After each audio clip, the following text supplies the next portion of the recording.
Hey everyone, I'm Phil Albertelli, and this is The Week in Doubt, a podcast for atheists, agnostics, and of course, whoever. Not sure if anyone's necessarily interested in hearing about this, but I thought I'd mention it anyway. Why not? This past Wednesday, I got my first COVID vaccination shot. I believe it was the Moderna vaccine specifically.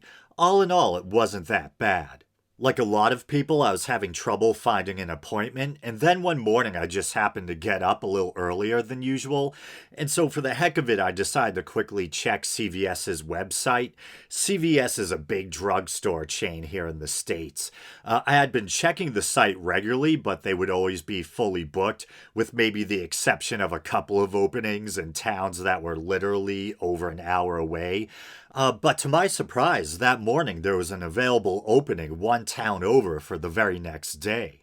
And this is probably in keeping with my somewhat comically neurotic personality, but for me, I feel like the worst part of actually going and getting the shot was just the awkward experience of waiting for someone to acknowledge my presence.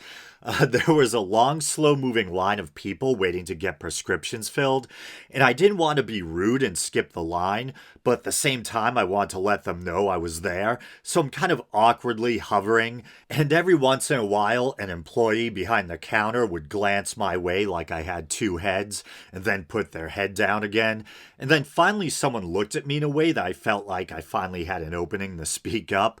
I guess I was supposed to check in digitally. Is that the right term? Digital sounds so 80s. But I was supposed to check in on my phone when I arrived. But hey, another reason I wanted to talk to someone is that there's two different CVS locations in Billerica, Mass, and they're pretty close together, and there was no number out front, so I wanted to make sure I was actually in the right building, which seems pretty important.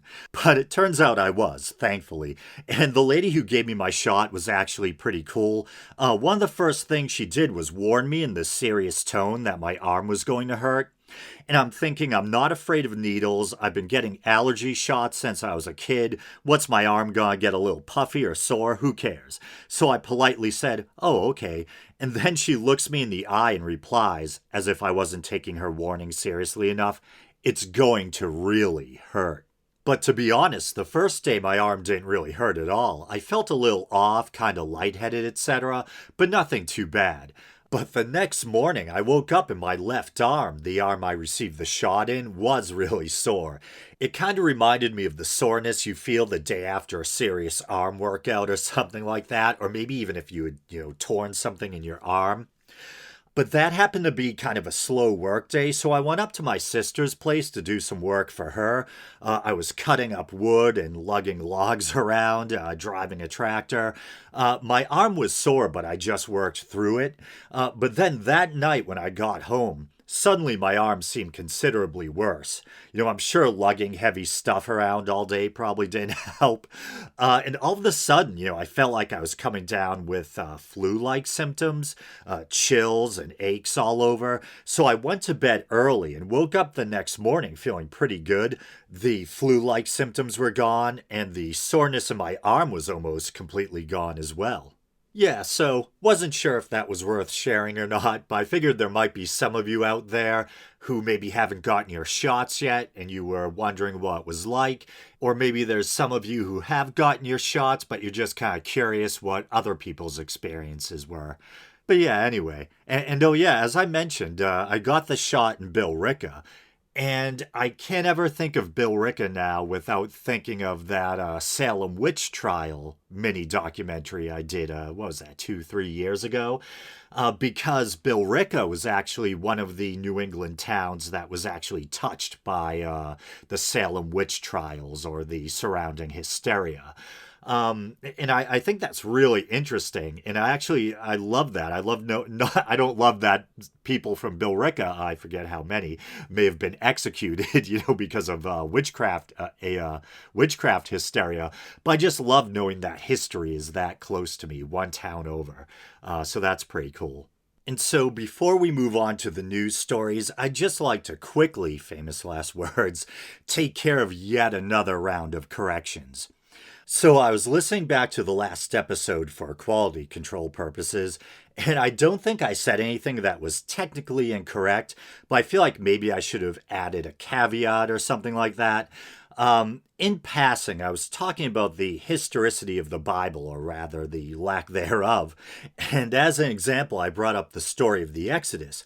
And I said, paraphrasing myself, that the scholarly consensus seems to be that there's not much evidence supporting the biblical account of the Exodus, or that the Jewish people were ever, even slaves in ancient Egypt. And that does seem to be the case. I believe modern scholarship is largely skeptical of both the historicity of Moses as well as the biblical account of the Exodus in general. That being said, I was afraid I may have come off as if I was suggesting there couldn't be any historical basis. And keep in mind, I'm a podcaster, not an archaeologist. I always do my best to be as honest and accurate as possible and then try to do my homework. But I'm a guy who swings a hammer for a living, and my knowledge of these matters, has its limits, although I'm always trying to improve myself by learning more. But I suppose we can't rule out that there could have been some event or circumstances that inspired the biblical tale. There were interactions between ancient Egypt and various Semitic peoples. At times, there were even Semitic peoples dwelling in Egypt. And it's funny, a recurring theme in the Old Testament is the conflict or animosity between the Jewish people and the so-called Canaanites. But ironically, I think it's believed that the Israelites, in a sense, were Canaanites, or that they emerged from Canaanite civilization or culture. Canaanite is kind of a blanket term for a number of Semitic peoples living in the so-called land of Canaan, what we now call the Levant. Is it the southern Levant specifically? Try not to get myself into trouble by overreaching the bounds of my knowledge again. And I think that in a way maybe that helps to explain or shed some light on this kind of bitter rivalry between the Israelites and the so-called Canaanites. You had this kind of budding or developing monotheistic civilization struggling to differentiate itself from its neighbors. And I think it's believed that Hebrew monotheism probably grew out of Canaanite polytheism. And there's a term, and I'm having a tip of the tongue syndrome. I think it's henotheism. Isn't that it? Let me look it up. But I think it means worshiping a single god, while not necessarily denying the existence of other gods. But I just did a quick Google search, and it looks like I think my definition was mostly right, but my pronunciation was wrong. Henotheism. Henotheism. I said henotheism. Let's see what they give for a definition. Adherence to one particular god out of several, especially by a family, tribe, or other group. Henotheism is the worship of a single overarching god while not denying the existence or possible existence of other lower deities. And of course, one of the many names for God or Yahweh is El.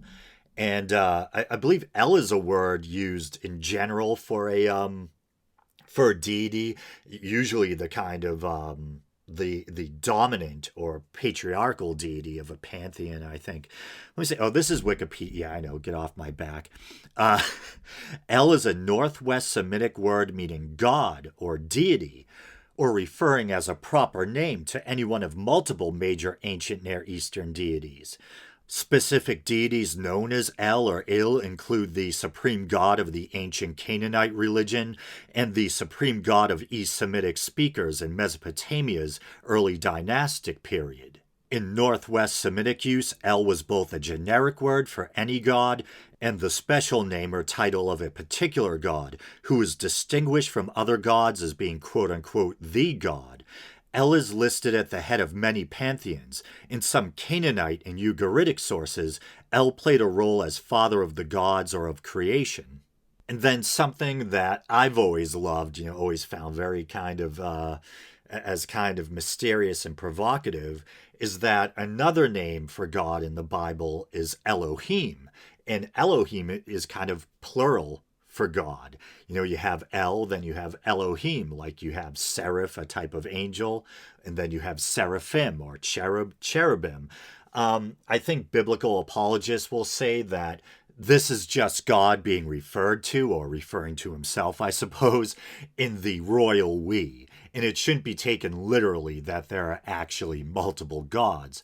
Well, others will say or argue that this, could be an echo of God's kind of polytheistic roots, or it could indicate that at the time there was still a kind of active henotheism, an active belief that, yeah, God's the man, he's the God, but there are, technically there's still other gods out there. God's just the top dog, so to speak. But how'd I get this far afield?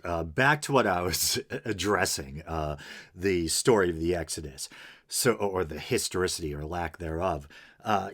So given the fact that there were Semitic peoples in ancient Egypt at different times, could the story of the Exodus be an echo of some pre-Israelite flight from oppression or something like that? I think at one point there was even a Canaanite revolt against the Egyptians. I'm groping in the dark here, but I was just trying to make the point that as historically inaccurate as the biblical narrative is, I guess you can't rule out that there may have been some event or circumstances that inspired the story. Oh, and this is interesting. I already knew about the Battle of Megiddo, but for some reason I didn't put two and two together in my head. The Battle of Megiddo, fought 15th century BC, was fought between Egyptian forces under the command of Pharaoh Thutmose III and a large rebellious coalition of Canaanite vassal states led by the king of Kadesh. It is the first battle to have been recorded in what is accepted as relatively reliable detail. But I just brought that up because I had just been talking about the idea of a Canaanite revolt against the ancient Egyptians, etc. But I've always been fascinated by Megiddo as this kind of pivotal battleground, and it's actually where the word Armageddon comes from. First it's Megiddo, then it was Har Megiddo, the prefix Har, I think, meaning like a mount or mound or something like that. And Har Megiddo is Hebrew, then Har Megiddo is translated into Greek as Armageddon. I believe that's how it works. And Armageddon is said to be where the final battle during the end times will take place. And that's probably an echo of the importance of Megiddo as a battleground throughout, ancient history. And I think it's also, there's something in the Bible about King Ahab. And Megiddo.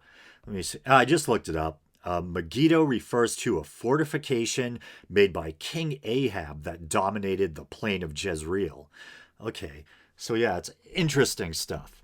And so, wow, what was meant to be a quick little clarification quickly turned into a deep dive into ancient history, but finally onto the second correction. Don't worry, this is the last correction for this episode, but I'm sure the future will hold many more in store. But yeah, I couldn't believe it. After I finished listening back to that episode in my car, the podcast app automatically queued up that Surviving Death episode, that review episode I did, and started playing it from where I had left off, somewhere near the end. And I found yet another error that got by me somehow. So yeah, it was near the end, as I was saying, in the reincarnation segment of that episode. In fairness to myself, I don't think the error affects my general assessment or my kind of logical analysis of the story I was looking at. But nevertheless, it was an error. And I basically got someone's name screwed up. But I was talking about the story of this young Native American guy named Alex Stoney and how he's believed by members of his tribe to be the reincarnation of their head chief. And here's where the mistake comes in. For some stupid reason, even though the correct information was buried in my head somewhere, I give the heads up that I hope things don't get too confusing, because both people, both the head chief and his supposed reincarnated self, are named Alex. I'm listening back to it and I'm like, you've got to be kidding me. I knew right away it was wrong. The head chief's first name is Albert Tate, not Alex. Now, the weird and scary thing is, for me at least, I hadn't rewatched the series since recording that episode, but I knew right away listening back to it that I was wrong. And the head chief's actual first name is Albert. So I'm like, what the hell happened there? I possessed the correct information, but for some reason, I guess it was temporarily inaccessible and my brain decided to go off in another direction. And so, even though the two errors in that nearly 3 hour long episode are relatively minor, I probably will still end up releasing a corrected or revised version at some point. But let's finally move on to the news stories. And as you're probably sick of hearing me say, I've been trying to watch how political I get on the show due to just the divisive nature of politics, unless, of course, it's a political story that directly has to do with religion. You know, politicians thumping the Bible, separation of church and state issues, that kind of thing. And so I had actually made a conscious decision not to cover the George Floyd verdict on the show. But then you know how it goes. The next day, everyone's talking about it. A lot of the content creators I follow on YouTube or podcasters I listen to, they're all talking about it and they're covering, some hot takes out there. And there was a Tucker Carlson clip that was making the rounds. And it really had me just shaking my head. Like, this was weird. It was just like a really weird take. Other people were in agreement. It seemed like Tucker Carlson was just so upset by the verdict that he was kind of having an on-air meltdown. And I'm actually going to play the clip, and just to set it up for you a little, he's talking to Ed Gavin, who's a retired deputy sheriff, I believe, and a kind of law enforcement expert. And I think he's had him on the show before, and he's someone he generally agrees with. But because this guy dared to have the sane or measured opinion that Derek Chauvin may have gone too far, Tucker just ain't having it. So here it is. Ed Gavin is a former deputy sheriff with the New York City Sheriff's Department. He joins us with his perspective on what this means for law enforcement. Ed Gavin, thanks so much for coming on tonight. Who's going to become a cop going forward, do you think? Well, I think people will still become police officers. This really is a learning experience for everyone. Let's face it, what we saw in that video was pure savagery. I mean, the documentary evidence showed the police officer putting his knee on the perpetrator's neck while he was rear cuffed and his stomach was on the ground, causing positional asphyxia. So what I'd like to see, Tucker, is I'd like to see more training for police. I'd like to see the police trained as EMTs, like in the fire department. For example, in the New York City Fire Department, we have firefighters that are EMTs. But who gets to the scene first in most of these situations? It's the police. So in reviewing the tape, what I noticed was that the police officer removed the subject, Mr. Floyd, from his vehicle, and he was able to handcuff him, and then he was able to seat him on the ground, and he was handcuffed. At that point, they should have left him there. There was no reason to move him. And obviously, Mr. Floyd was emotionally disturbed. And at that point, you may want to say, hey, Mr. Floyd, let me take your pulse.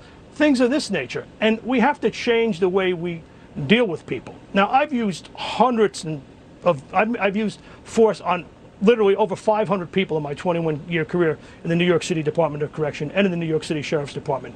I've never had anybody go unconscious.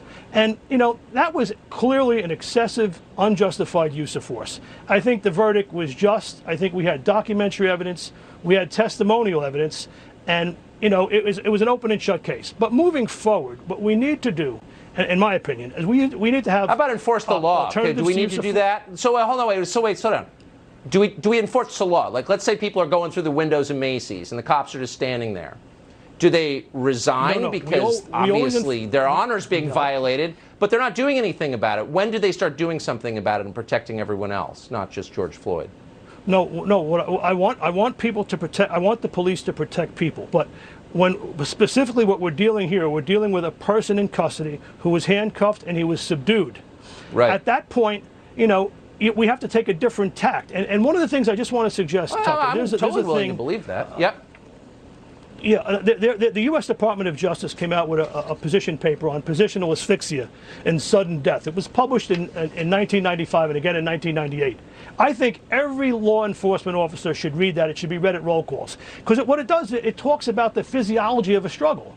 Now, like I said, Mr. Floyd was brought under control. What should have happened at that point is EMS should have been summoned, and he should have been placed in an ambulance, and a supervisor should have been called to the scene. I just think that it was excessive, and it shouldn't happen. And what I'd like to say, the guy who did it looks like he's going to spend the rest of his life in prison. So I'm kind of more worried about the rest of the country, which, thanks to police inaction, in case you haven't noticed, is like boarded up. So that's more my concern. But I appreciate your coming on, Ed Gavin. Thank you. Nope, done. Thank you. Heather McDonald is the author. There is so much wrong with that clip. That is just unreal. First off, that guy, Ed Gavin, has to be one of the most measured, intelligent, and thoughtful, good-natured people I've ever heard representing law enforcement on television. That guy's, I love that guy. Who knows, maybe he has some bad takes I don't know about. I don't know. But how the hell could you disagree with anything that the guy said there? Whether you're on the left or the right, shouldn't that be what you want from law enforcement? To act professionally, to not use more force than is necessary?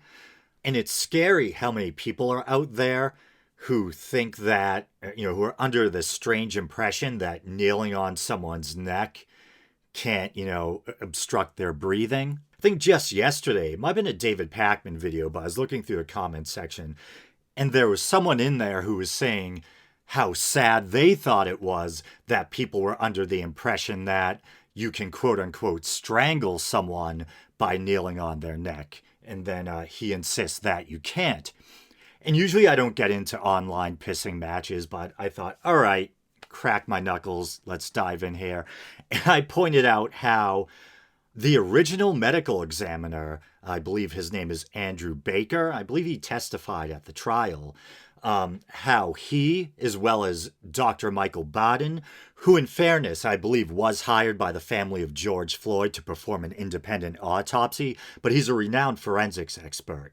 How both of them, as well as another forensics expert, I believe, who also testified at the trial, they all seem to point to asphyxiation or lack of oxygen due to neck compression as the main cause of George Floyd's death. So this idea that kneeling on someone's neck, that can't kill him, that's not going to impede the airflow or whatever, where are they getting this? Are they getting it from people like Steven Crowder? Because I know Crowder did this little stunt where he took some of his little cronies outside and they reenacted the arrest of George Floyd, with Crowder himself playing the part of George Floyd. And so he had like 2 or 3 of his cronies on his back and legs, while he's face down on the sidewalk. And then another one basically playing the role of Derek Chauvin, whatever it is, kneels, I wouldn't say kneels on his neck. It looks more like his knee is kind of on the top of Crowder's back, maybe edging over a little to the area of Crowder's neck, but it's definitely not on his neck the way that Chauvin's knee was on George Floyd's neck. And if you go back and watch that video, man, it is so, it's sad and grotesque at the same time. There's just something so degrading about seeing a human being have the life squeezed out of them like that. You can see George Floyd's face has gone slack, and yet still Chauvin has his knee buried in his neck. And I think they said that Floyd had gone unconscious, had lost consciousness, and yet Chauvin continued to press his knee into his neck for an additional 3 minutes at least. And so we had this law enforcement officer, Ed Gavin, who I believe probably leans right generally. He's telling you that Chauvin went too far and that this is death by, asphyxia or asphyxiation. He even described it as savage. And I would hope that as members of a supposedly civilized society, that we could all agree, no matter what, side of the political divide you're on, that kneeling on someone's neck for, 8 or 9 minutes, probably not good. Probably not a good thing, right? You know what I mean? And I think generally most people would agree on that, but there's so much political tribalism out there, you know? And I think one talking point you hear is that, hey, if you just obey the police and follow their instructions or commands, you'll be fine. It's your fault for being difficult or resisting arrest or whatever. And I think, I'm just trying to be as intellectually honest as possible, that in a lot of these cases, there is a kind of pattern or common thread where you have problematic behavior on both sides, where you have someone who resists arrest. Maybe they panic, or they're high, or maybe they're mentally ill, or maybe, they're just indignant that, and they wonder why they're being arrested, that kind of thing, whatever. And then on the other hand, you have police who resent being challenged, or who get pissed off and frustrated because you're being difficult, and they get emotional and resort to using excessive force. But that should be exactly the kind of thing that police are trained to deal with. Of course, some people are going to be more difficult to arrest than others. If everyone acted ideally or was perfect, there wouldn't be a reason to call the cops, right? Often the cops are called because someone is acting erratically, whether they're high or having a breakdown, or they're just, in a highly emotional state. That doesn't mean that they deserve to be executed in the street. And once again, I think this is something that everyone should be concerned about, no matter what side of the political divide you're on. I mean, even if you're some lily-white Republican who vacations in the Hamptons and owns a yacht and craps, vanilla bean ice cream with rainbow sprinkles, that was specific, something like this could touch your family too. Let's say I come from a family that's, rife with mental illness. Let's say you have a son who's schizophrenic, or an elderly parent with dementia. And there actually was a recent story about a woman who was injured while being arrested by the police. I believe she was in her 70s and, suffered from dementia and had wandered away from home or something like that. So I'm not making that up, And there's a video I saw last night that really bothered me. There was a Marine Corps vet, a relatively young guy, I think he was in his 30s, and he was in his daughter's hospital room. The daughter had been injured, I believe, when she accidentally, she ran in the path of the mother's car, and the mother accidentally hit her. And I think technically it was the girl's stepmother, not the biological mother. But anyway, so the girl's mother or stepmother was in the hospital bed with the girl, while the girl's father and the girl's grandfather, so the Marine Corps vet's father, were also in the room. And then I think it was three police officers come in, and for some reason, they suspected foul play. And they thought they were going to find some kind of evidence on the stepmom's cell phone or something like that. And the Marine Corps vet didn't want to hand over the phone without a warrant. And the police kept insisting that they had a right to take the phone and that he better hand it over. And things ended up getting physical. And so I think they ended up tasing the guy and tussling with him right in the daughter's hospital room. And so I was scrolling through the comments, and there are a lot of people who, like myself, were kind of indignant and outraged, and there are other people who are like, well, if you just listen to the cops and followed their orders. And so usually I agree that if you're stopped by the cops, if you're pulled over or whatever, it's best to, just be polite, follow their instructions or whatever. But in a case like this, and I understand that you would probably want to be a good parent and not cause a scene, in your injured daughter's hospital room. But at the same time, if you haven't done anything wrong, you're in this setting where there's other people around, and the cops are just demanding, unlawfully demanding that you hand over personal property. Just on principle, even if I knew there was nothing incriminating on that device, I'd, be hesitant to hand it over too. And supposedly, no one knows why the cops thought that there might be something incriminating on the device. And as far as anyone can tell, it looks like it really was just an accident. And I think the father ended up getting charged with resisting arrest, even though he wasn't really being arrested for anything. He was just refusing to hand over a cell phone, and things got violent. I think the cops may have been the ones who initiated the physical interaction or whatever, but they ended up dropping those charges against the father, and the father is now suing them, as I think he should. And just so I don't have to issue any corrections, I was just looking at the story again, and this story was all over the place, and some accounts they were calling the woman the girl's stepmom, but here it says it's technically the Marine Corps vets. I keep feeling like I'm saying Corvette, like the car, the Marine Corvette. Not, I know, a heavy story, I shouldn't be joking, but it's just me being self-conscious. So apparently the Marine Corps veteran, he and this woman, they're not married yet. It's his fiance, so I guess technically it's not the girl's stepmom yet. And apparently there were 4 officers. I guess the first was a detective, and then when the father wouldn't hand over the cell phone without a warrant, I think he returned with 3 more officers, but I think they still didn't have a warrant. And I think at one point they said they were going to arrest him for obstruction, even though they didn't have a warrant, apparently.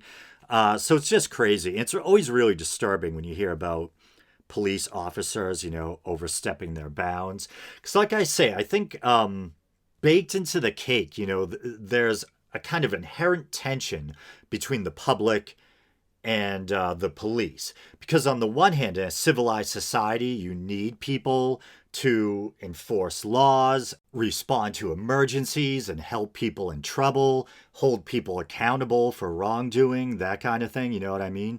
So you need something like the police, a court system, that kind of thing. But at the same time, I think people inherently, I know I do, resent having authority lorded over them.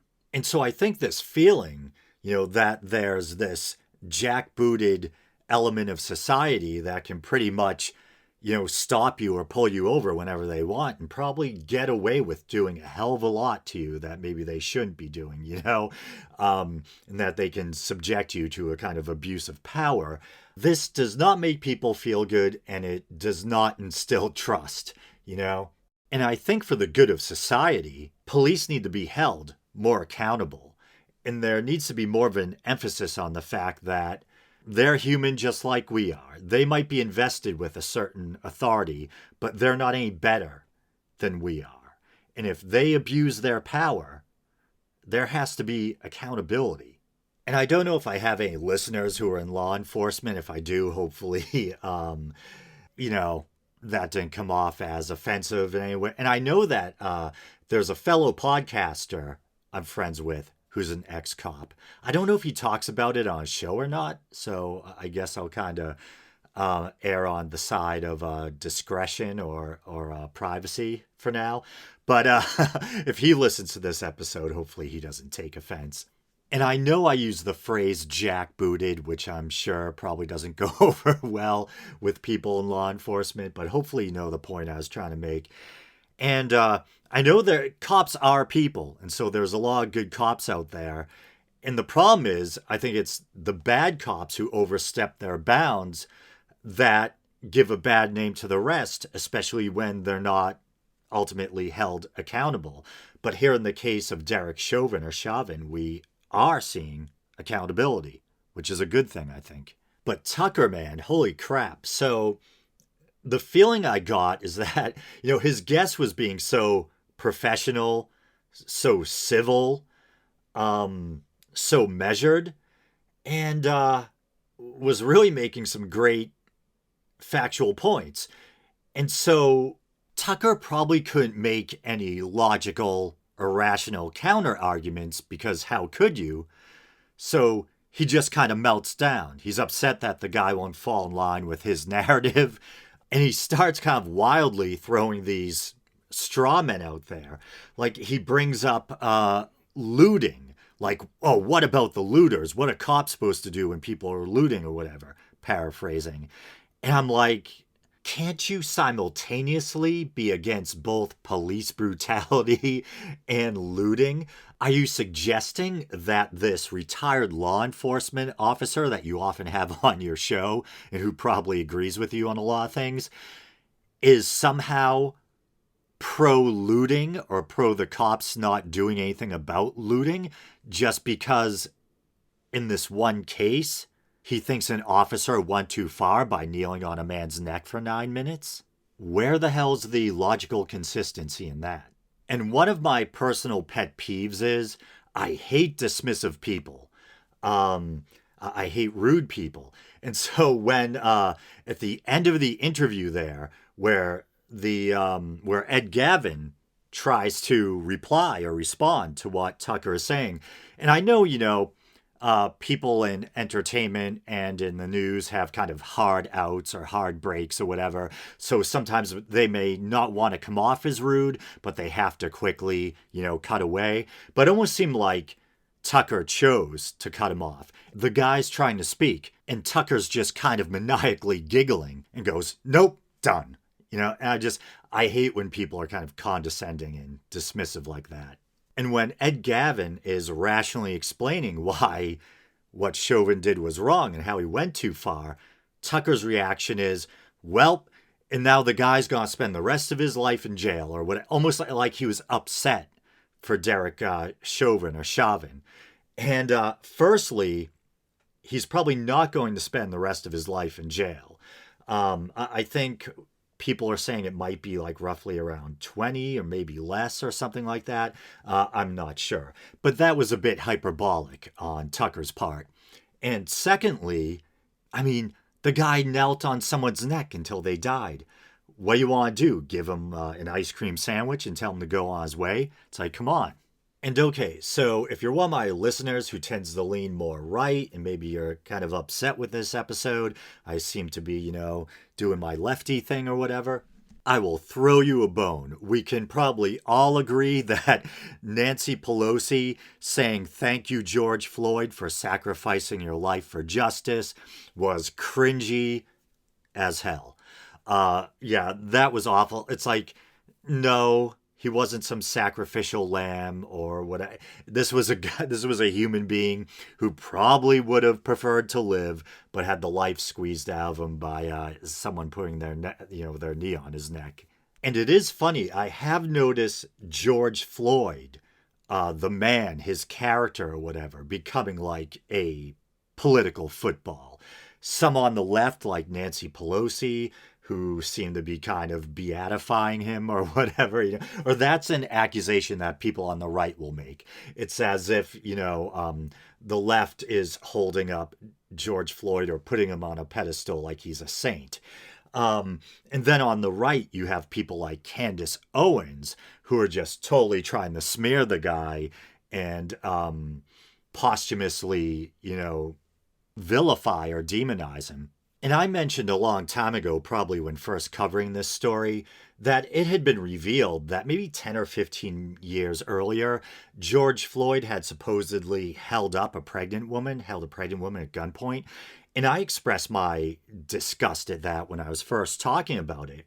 But that doesn't mean that the guy deserves to, have the life squeezed out of him by someone's knee on his neck, or that Derek Chauvin gets to play judge, jury, and executioner, if he even knew. That's for the sake of argument that Chauvin even knew that Floyd had done that in the past. And then Candace Owens has brought up other things like his drug use. I think he may have made like amateur porn videos, things like that. And so some things in his past may be pretty bad. I don't know. There's the thing where, holding up the woman at gunpoint. And I think Candace Owens said something about abusing women or something. So maybe there is stuff like that. And then there's other stuff like the drug use, the amateur porn. And it's like all of us probably have stuff that we wouldn't want to bring up at like a family dinner Or, tell our parents, maybe you had a threesome at college, maybe you tripped balls and ran naked down the street or whatever it was. Maybe you played Ookie Cookie. Is that a real thing? I was at a party once and someone told me about Ookie Cookie. I don't know if anyone's actually ever done it. But anyway, just because you have those skeletons in your closet, does that mean you deserve to be, murdered on the pavement at the whim of a police officer?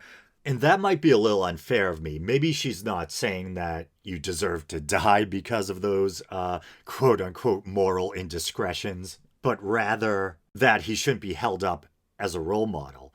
Well, I might agree in a sense that this shouldn't be about whether George Floyd is a role model or not. It's about the fact that a human being, once again, had the life drained out of them by having their neck knelt on for almost 9 minutes. That's what it's about. And since I'm already on the topic, talking about policing and all that, I guess I might as well play this clip of antediluvian televangelist Pat Robertson giving his take on all this. And it's a little choppy because I kind of pilfered it from another show and stitched it back together. But here it is.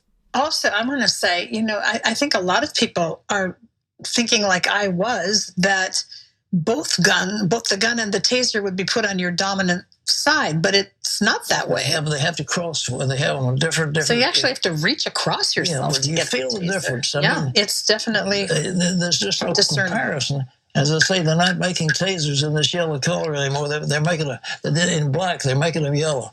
Now, how she made the difference was she shot that poor guy to death, saying, "This is what I thought. I thought was my taser." And if you can't tell the difference in the feel of those things, it's crazy. Pro-police, folks. I think we need the police. We need their servants, and they do a good job. But if they don't stop this onslaught, they cannot do this. The police in Virginia picked up a lieutenant in the Army and began to give him trouble. And our state police are highly trained.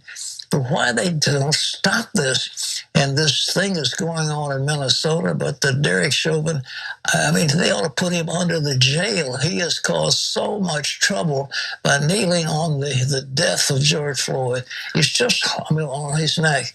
It's just terrible what's happening. And the police, why don't they open their eyes to what the public relations are? They've got to stop this stuff. Maybe they need more training. So that's pretty wild, right? And a lot of people are talking about how just funny it is that Pat Robertson, this, televangelist who's usually really conservative and who has some wacky takes on things, in this clip, he's pretty spot on. He's talking common sense. And I think he really touches on something where he's talking about the public relations problem. I mean, you would think if for no other reason, the police would want to make some positive changes to at least try to do something about this ongoing public relations nightmare. And I probably should have done a better job of setting that clip up. At the beginning, I think they're referring to the Dante Wright case, where a female police officer supposedly, accidentally grabbed her gun instead of her taser and ended up fatally shooting this young guy. And just a final note, once again, this is something we should all be concerned about. Obviously, a lot of these high-profile cases feature stories where African Americans are the victims of excessive force, exerted by law enforcement. But just due to the disparity in population size, actually more whites are killed every year than any other ethnic group. So if you're a white person, you shouldn't be under the false assumption that I'm white, everything will be okay, You should want to make sure that the police are held accountable when they overstep their bounds as well. And just a quick clarification, when I said more whites are killed every year, yes, I meant killed by being shot to death by police. And don't worry, I'm not going all white nationalist on you. I'm just saying, due to population size, obviously, it's still the case that minorities seem to be disproportionately targeted. You people are so judgy, always so hard to please. But I'm joking. I joke. But I guess with that, I'll call this episode a wrap. Man, am I tired. So you guys know the drill. You can like the Facebook page, can follow the show on Twitter, can check out the YouTube channel. Maybe you're doing that now. If you'd like to help support what I do here, you can go to patreon.com/theweekindoubt and help support the show for as little as 99 cents a month and quit anytime you want. All right, brothers and sisters, until next time.